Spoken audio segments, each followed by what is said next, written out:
Hello bachcho, let's start with the question. And here the question says that the number of isomers possible for the distributed borazine, that is the B3N3H4X2.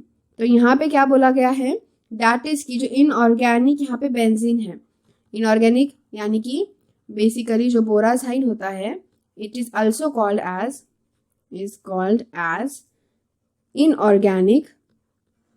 Inorganic benzene. इसे बोराजाइन को inorganic benzene भी कहा जाता है. तो ये जो inorganic benzene का यहाँ पे हमें फॉर्मूला दिया गया है, इसके कितने पॉसिबल आइसोमर्स हो सकते हैं. So let's draw all the possible isomers here. So first possible isomer यहाँ पे हम ड्रॉ करते हैं. So first here it will be BX. Then यहाँ पे होंगे nitrogen double bonded, here it is single bonded. So alternate double and single bonds यहाँ पे प्रेजेंट होंगे. सो उसके अकॉर्डिंग यहाँ पे हम स्ट्रक्चर ड्रॉ कर रहे हैं.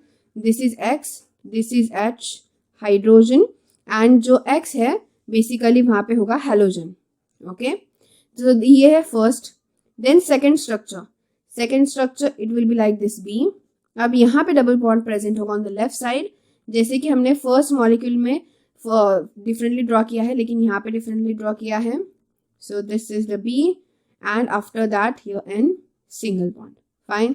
सो यहाँ पे H, यहाँ पे X, and after that here H and X, and here also same H and H. Okay, so this is the second structure, and now the final third structure or a third isomer possible, that is here double bonded N, then again single bonded N, then here B, double bonded B, and further single bonded N and B.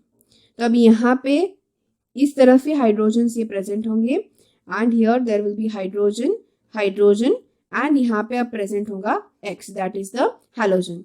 सो इस तरीके से यहाँ पे हमारे पास 3 different isomers possible होते हैं for this बोराजाइन. तो बोराजाइन के लिए पॉसिबल कितने आइसोमर्स हैं? 3 possible isomers are there which is present in option number A. So that's why यहाँ पे हमारा करेक्ट आंसर क्या होगा? Option number A will be the correct answer for this given particular question as we drawn here. So I hope you got the answer very well. Thank you and all the best.